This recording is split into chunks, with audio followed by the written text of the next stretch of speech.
Hi, എന്തൊക്കെയുണ്ട് വിശേഷങ്ങൾ? എല്ലാവരും സുഖമായിരിക്കണോ? ഞാനും സുഖമായിരിക്കുന്നു. അപ്പം നമുക്ക് മലയിൽ മഴയൊക്കെ ഇന്നത്തെ ദിവസം ഇത്തിരി കുറവുണ്ട്. വലിയ മഴയൊന്നുമില്ല. ഇപ്പോൾ സിറ്റിയിലും പൊതുവേ മഴയൊന്നും ഇല്ലയെന്ന് തോന്നുന്നു. മഴ ഇന്നത്തെ എല്ലാ സ്ഥലങ്ങളിലും മഴ കുറവാണ്. ഇനിയിപ്പം 10 ദിവസം കൊണ്ടേ ഉള്ളൂ മക്കൾക്ക് സ്കൂൾ തുറക്കാൻ. അപ്പം പുതിയ സ്കൂള്, പുതിയ ഫ്രണ്ട്സ്, അധ്യാപകർ, പുതിയ പാഠങ്ങൾ, അങ്ങനെ എല്ലാ മക്കളും പുതിയ സ്കൂളിലേക്കൊക്കെ, കുഞ്ഞുമക്കളൊക്കെ സ്കൂളിൽ അഡ്മിഷൻ ആവുന്ന മക്കളുണ്ടല്ലോ. എന്തെല്ലാം പ്രതീക്ഷയോടെയാണല്ലേ നമ്മൾ ഓരോ കുട്ടിയും സ്കൂളുകളിലേക്ക് അയക്കുന്നത്. അപ്പോൾ എല്ലാ മക്കളും നല്ല രീതിയിൽ നന്നായി വരണം, അല്ലെങ്കിൽ നല്ല ലക്ഷ്യങ്ങളുണ്ടാവണം, ലക്ഷ്യങ്ങൾ നല്ല രീതിയിൽ പൂർത്തീകരിക്കണം എന്നൊക്കെ ആഗ്രഹത്തോടെയാണ് നമ്മൾ ഓരോ മക്കളെയും പഠിപ്പിക്കുന്നതും എല്ലാം ചെയ്യുന്നത്. അപ്പം ഈ ലക്ഷ്യങ്ങളുടെ കാര്യം പറഞ്ഞപ്പോഴത്തേനും ഞാനൊരു കഥ പറയാം. നമുക്ക് എല്ലാവർക്കും പരിചയം ഉള്ള ഒരാളായിരിക്കും സുന്ദർ പിച്ചെ. സുന്ദർ പിച്ചെ എന്ന് പറയുന്ന ഒരാൾ ഒരു ഫങ്ഷൻ ഉണ്ടായിരുന്നു. അപ്പം ഇങ്ങനെ ഒരു ഫങ്ഷനുണ്ട്. അപ്പം ഫങ്ഷൻ രാത്രി 8 മണിക്കാണ്.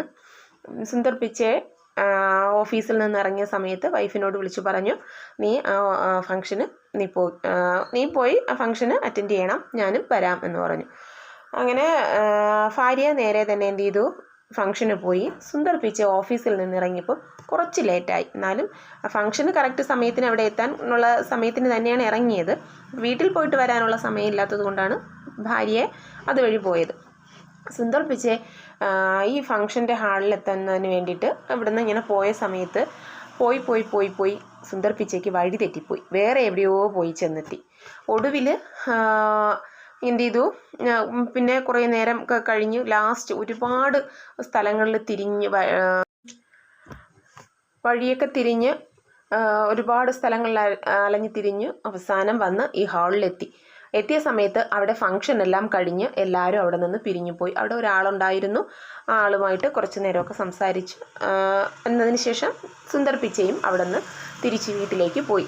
അപ്പം വീട്ടിൽ പോയ സമയത്ത് എല്ലാ ഭാര്യമാരെ പോലെ തന്നെയും സുന്ദർ പിച്ചയുടെ ഭാര്യ അഞ്ജലി പരിഭവങ്ങളും പരാതികളും ഒക്കെ പറഞ്ഞു. കൃത്യസമയത്ത് ഫംഗ്ഷന് വരാത്തതിൻ്റെ പരിഭവങ്ങളെല്ലാം പറഞ്ഞു. അപ്പോൾ ഈ പിണക്കത്തിൻ്റെയും പരിഭവത്തിൻ്റെയും ഇടയിൽ അന്ന് ആ വീട്ടിൽ തങ്ങാതെ സുന്ദർ പിച്ചയെ നേരെ എന്ത് ചെയ്തു, ഓഫീസിൽ പോയിട്ട് ഒരുപാട് നേരം അവിടെ ഇരുന്ന് ഇങ്ങനെ ആലോചിച്ചു.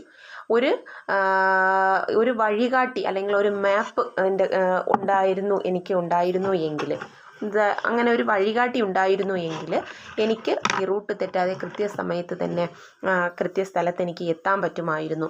അപ്പോൾ അതിനുള്ളൊരു സൊല്യൂഷൻ കണ്ടെത്തണമെന്നിങ്ങനെ നൈറ്റ് ഫുള്ളിരുന്നു ചിന്തിച്ചതിന് ശേഷം പിറ്റേന്ന് രാവിലെ ഒരു ടീമിനെ വിളിച്ചു കൂട്ടി സുന്ദർ പിച്ചെ എന്ത് ചെയ്തു, ഇങ്ങനെ ഒരു നമുക്ക് എന്ത് ചെയ്യണം, ഇങ്ങനെ ഒരു മാപ്പ് കണ്ടുപിടിക്കണം എന്നുള്ള രീതിയിൽ ആലോചിച്ചിരുന്നു. അപ്പം ടീമിലെ കുറച്ച് അംഗങ്ങൾക്ക് ഇത് അത്രയും സക്സസ് ആകുമെന്നവർ വിചാരിച്ചില്ല. അവരെന്നാലും എന്ത് ചെയ്തു, എല്ലാവരും കൂടെ ടീമായിട്ട് വർക്ക് ചെയ്തു. അങ്ങനെ 2 ദിവസത്തെ പ്രയത്നത്തിനിടയിൽ അങ്ങനെ ഒരു മാപ്പ് കണ്ടുപിടിച്ചു. അതാണ് ഗൂഗിൾ മാപ്പ്. അപ്പം സുന്ദർ പിച്ചെ 2004 ഗൂഗിൾ മാപ്പ് കണ്ടുപിടിച്ചു. 2005 ആക്റ്റീവായി. അപ്പോൾ ഇന്ന് ആ മാപ്പ് നമ്മൾ 10 പേരെടുത്താൽ അതിൽ ഒരാൾ കൃത്യമായിട്ടും ഗൂഗിൾ മാപ്പ് ഉപയോഗിക്കാറുണ്ട്. അപ്പം അത് എന്തിനാണത്? നമുക്ക് കൃത്യസ്ഥലത്ത് എത്താൻ വേണ്ടിയിട്ടുള്ള ഒരു ഗൂഗിൾ മാപ്പാണ്. അപ്പോൾ ഞാനിവിടെ പറയാൻ ഉദ്ദേശിക്കുന്നത്, ചെറിയ ലക്ഷ്യങ്ങൾ വഴിതെറ്റിയാലും ആ തെറ്റിയ വഴി നമ്മളെ നയിക്കുന്നത് വലിയ വഴിത്തിരിവുകളിലേക്കായിരിക്കാം. കറക്റ്റാണ് അല്ലേ? അപ്പോൾ ഈ കഥ വെച്ച് നമുക്ക് തന്നെ ഇത് മനസ്സിലാവില്ലേ? പുതിയ വീഡിയോയും പുതിയ വിശേഷങ്ങളുമായി വീണ്ടും വരാം. Okay, bye. Thank U.